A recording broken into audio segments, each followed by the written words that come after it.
Y'all did all that for that tiny ass piece of cake? It was literally... Now hold up. Not too much on the kumquat ketchup. Me, that ice cream, and my husband were about to become a throuple. Part 2 of my Michelin star restaurant series where we talk about the dishes I ate at Alinea. Now I will admit they had me all the way fucked up with that nasty ass mole. But this dish right here,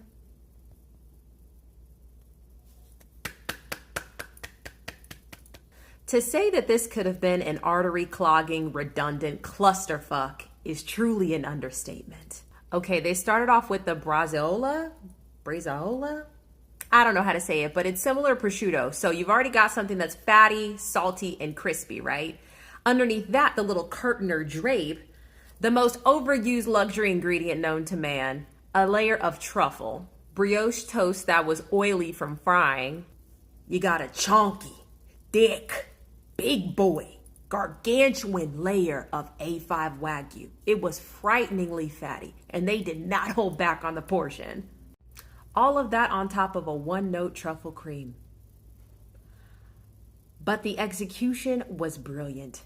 This was an all-star cast of showstoppers, and somehow they made them all sing in unison like a choir, like in harmony. So this is apparently a play on chipped beef toast, a dish I was not familiar with until I came to this restaurant, but it's an homage to the chef's humble beginnings in his parents' diner restaurant, which I actually thought was a really cool story. Like I said, truffle is the most overused luxury ingredient known to man, and it can be quite heavy, but somehow it provided a lightness. The truffle cream provided a refuge from all of the salty, fatty flavors.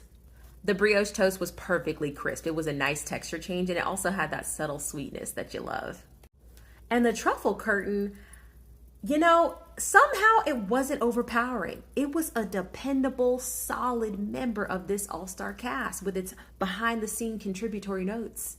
That steak was so tender, it could be cut with a fork. I literally didn't even need a knife. It was buttery and just perfectly cooked. It for sure had that fattiness that Wagyu is known and loved for. So you'd think it would clash with the rest of these ingredients, but it really didn't. Somehow the saltiness of the crispy braciole and the Wagyu played really well together. I truly don't know how they did it. It was heavy, it was buttery, it was fatty, it was salty, but it was light at the same time. It was crispy. All these different textural and flavor elements came together in just the best way. I loved it. Now off to the side, they served this little hash brown, this stack of potatoes that was fried in the Wagyu fat. And on the side is a little dollop on the left of kumquat ketchup. Now hold up, not too much on the kumquat ketchup. Not too much, not too much, okay, oh my girl. So it's just a citrusy, sweet kumquat sauce with a consistency that's similar to ketchup.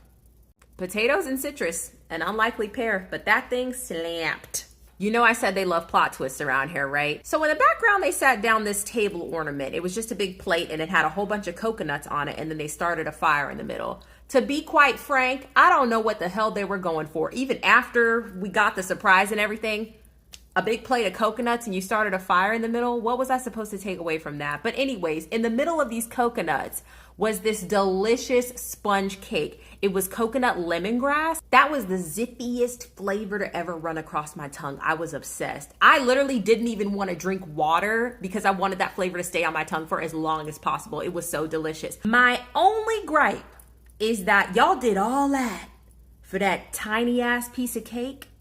It's on the end of like a little blade of grass. It was literally... What is that? That's so much effort for just a little tiny bite. I'm not a restaurant manager. I'm not a business person, but I just feel like your resources could be better spent elsewhere. You did all that for that one. Okay. Now the presentation of this palate cleanser is pretty fucking baller, but I will say bland as fuck. So the tongue is a pickled fruit roll.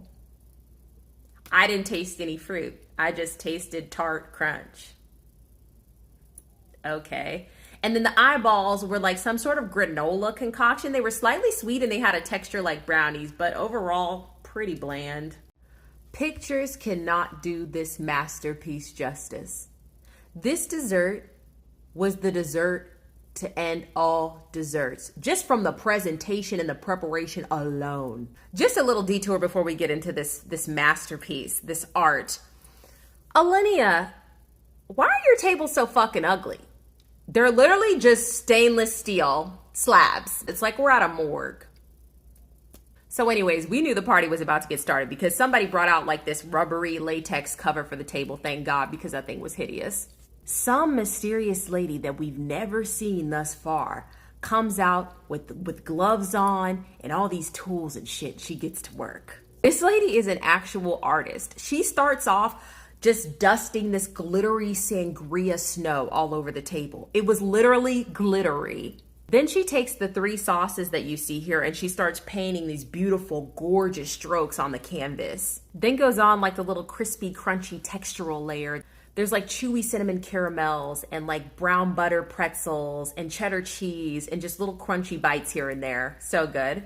There's even like candied apples, just a variety of shit that she's just casually throwing them all over this beautiful canvas. Then they finish throwing on like some donuts, I think, and then this massive brick of something frozen, just a brown brick. Turns out it's nitro frozen chocolate butter pecan ice cream. Then she sprinkles some cinnamon sugar glitter all over it. She smashes this fucking thing open so it just cracks all over the table. You can hear it like crackling as it warms with the temperature. And voila fucking la. The texture of this ice cream, velvet, smoother than velvet, indescribable. And somehow it like wasn't too cold. I could actually chew on it, and I have really sensitive teeth, so I don't chew on ice cream like that, baby. Chocolate can kind of be overpowering for an ice cream flavor sometimes. It can be like a little too bold, but this one was smooth, sexy, calm, confident, like my husband.